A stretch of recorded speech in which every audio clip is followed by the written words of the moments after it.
হুল এক্সপ্রেসের একটা ছবি দেখাবো, দেখুন।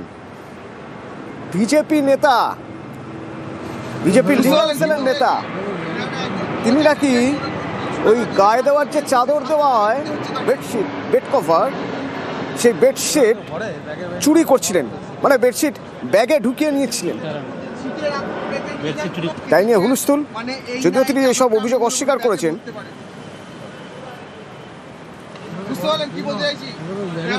কোচ অ্যাটেন্ডেন্ট মনে করুন 300 টাকার জন্য কাজ করতে এসেছে, সে 700 টাকা দিতে হচ্ছে তাকে। এইভাবে কেউ ভরে ব্যাগের বাইরে চাদরটা ভরা মানে সোমনাথ আছে আমার সঙ্গে ফোনে। সোমনাথ, এরকম তাকে নাকি ফাঁসানো হচ্ছে তিনি দাবি করছেন, তো তাকে কে ফাঁসাবে, কেনই বা ফাঁসাবে? ট্রেনের মধ্যে তিনি যদি এই ধরনের কাজ করে থাকেন, কেউ কি তাকে প্ররোচনা দিয়েছিল, নাকি সত্যি তিনি এরকম কিছু করেননি বলে দাবি করছেন?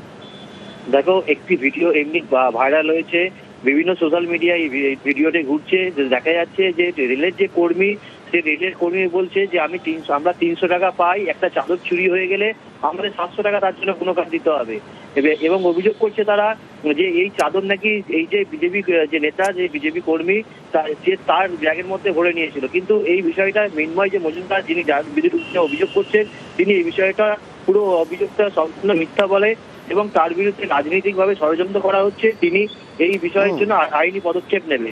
তিনি বলেন যে আমি ব্যান্ডেল স্টেশন থেকে আমি সিউড়ি একটি আইনের কাজের জন্য গেছিলাম, কিন্তু বোলপুর স্টেশন ছাড়ার পরেই আমি টয়লেটে গেছিলাম। তারপর টয়লেট থেকে বেরোনোর পরে এই যে যারা আমার নামে অভিযোগ করছে, তারা আমাকে ট্রেন থেকে ফেলে দেওয়ার চেষ্টা করছিল, কিন্তু আমি সেখানে বুঝতে পারিনি।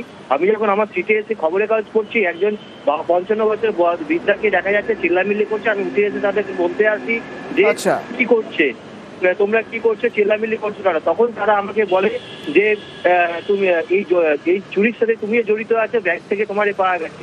কিন্তু সে আমাদের জানায়, যে মৃন্ময় মজুমদার জানায় যে তার একটি লেদারের ব্যাগ ছিল, তার কাগজপত্র ছিল এবং তার পেন ছিল, জরুরি কাগজপত্র সেই লেদারের ব্যাগে ছিল। কিন্তু এই ভিডিওর মধ্যে তারা চাদর বের করার কোনো তারা প্রমাণ দেখাতে পারেনি ভিডিওর মধ্যে যে আমার ব্যাগ থেকে তারা বের করছে। কিন্তু এই বিষয়ে একটা রাজনীতি, যার বিরুদ্ধে অভিযোগ, সেই বিজেপি নেতার বক্তব্য একবার শুনবো। ঘটনাটা ঘটা 30-40 মিনিট আগে আমি বাথরুমে গেছিলাম। বাথরুম থেকে ফেরার পথে এই লোকগুলোই আমাকে ধাক্কা মেরে ট্রেন থেকে ফেলে দেওয়ার চেষ্টা করে। আমি মনে করলাম যে ট্রেনটা দুলছে, ওনাদের সাথে আমার বোধহয় ধাক্কা লেগে গেছে, তো আমি ব্যাপারটাকে গুরুত্ব দিইনি। আমি খবরের কাগজ পড়ছিলাম। আমার পিছনে একজন 55 বছর এরকম হবে এরকম লোককে অসম্মানজনক কথা বলছিল। তা আমি বললাম, আস্তে কথা বলুন। তা আমাকে সঙ্গে সঙ্গে 3-4 জন বলে উঠলো, আপনি কি চুরিকে সমর্থন করেন? আপনি কি চোরদের দালাল? আপনি কি নিজে চোর? আমরা এর কথা বলছেন কেন বলে আমি বসে পড়লাম। এটা আমার ব্যাগ থেকেও পাওয়া যায়নি, আমার সিটেও পাওয়া যায়নি। এটা একটা প্রি প্ল্যান চক্রান্ত করে করা হয়েছে। আমি আইনি পদক্ষেপ নেব। আমি কোনোভাবেই কোনোদিনও এই ধরনের কাজের সাথে যুক্ত নই। এটা মিথ্যে, সম্পূর্ণ মিথ্যে। বাংলাদেশে নজর রাখা যাক, তার কারণ গত 24 ঘন্টায় বাংলাদেশে পর খুন, 2 জন হিন্দুকে খুন করা হয়েছে। তার মধ্যে একজন সাংবাদিক শুধু নন, তিনি এডিটর, সংবাদপত্রের এডিটর, রানা প্রতাপ। কিভাবে তাকে কারা খুন করলো, এখনো পর্যন্ত পুলিশ কি ব্যবস্থা নিয়েছে জানবো। আমার সঙ্গে সান্নিক রয়েছে। সান্নিক, দেখো, এখনো পর্যন্ত পুলিশের তরফে কোনো রকম ভাবেই কিছু জানানো সম্ভব হয়নি। অর্থাৎ কি কারণে, এর আগেও যে কজন সংখ্যালঘুর মৃত্যুর খবর আমরা বাংলাদেশ থেকে পেয়েছি, প্রত্যেক ক্ষেত্রে পুলিশের ভূমিকা নিয়ে কিন্তু প্রশ্ন উঠেছে। পুলিশ কোনো ক্ষেত্রেই কিন্তু স্পষ্টভাবে মৃত্যুর কারণ বা কি কারণে তার উপর দুষ্কৃতীরা হামলা চালালো সেই মোটিভ সম্পর্কে কিন্তু কিছু পরিষ্কার করতে পারেনি। শুধুমাত্র সাংবাদিক নয়, পাশাপাশি আরো একটি ঘটনা, সেখানে আরেক হিন্দু ব্যবসায়ীর ওপর হামলার ঘটনা সামনে এসছে, যেখানে ধারালো অস্ত্র দিয়ে তাকে কোপানোর খবর এবং তারপরে তাকে হাসপাতালে নিয়ে গেলে তাকে মৃত বলে চিকিৎসকরা ঘোষণা করেন।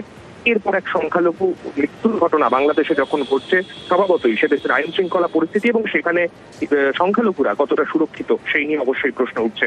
অতনু, ধন্যবাদ।